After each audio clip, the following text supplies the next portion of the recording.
Nagambala ang mga turikampo matapos ang naturang event. Wala roon si Marge at itong si Regina. Kaya naman sila ay nagpapanik at ano na bang nangyayari sa dalawa at bigla itong naglaho.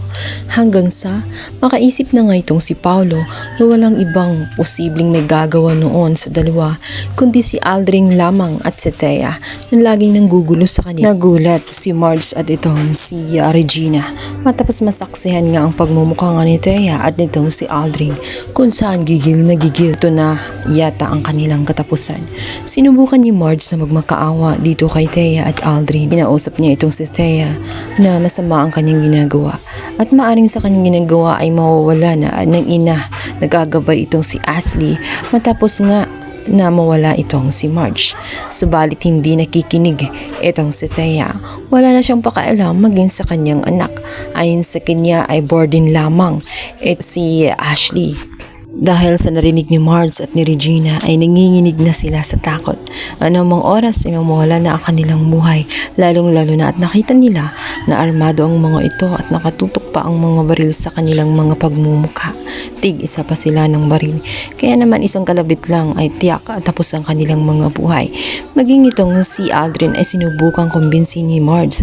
Subalit hindi nakikinig si Aldrin sapagkat si Aldrin ay nilamon na rin ng pait at galit sa kanyang puso kaya wala nang natitirang katiting na awa pagdating sa kanya. Ayon kay Aldrin ay tanggapin na nila ang kanilang magiging kapalaran.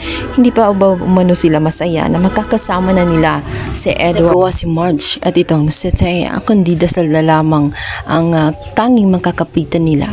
Diyos na ang bahala kung ano nga bang mangyayari sa susunod na mga segundo sa kabilang banda. Matapos ang malalim na pag-iisip ay nalagay sa utak nga nitong si Paolo. Nasagi sa kanyang isipan ang minsang nagamit nga niya para malukit nga itong si Thea ang tracking location. Kaya naman doon niya nakita at nalaman kung saan naroon maging si Thea at si Aldrin kasama nga itong si Regina. Hindi na sila nagsayang pa ng oras at nagdala na nga ito ng mga pulis. Naroon sila sa kanilang ginagawang project kung saan ang building na iyon ay nakatakdang magkaroon ng demolition.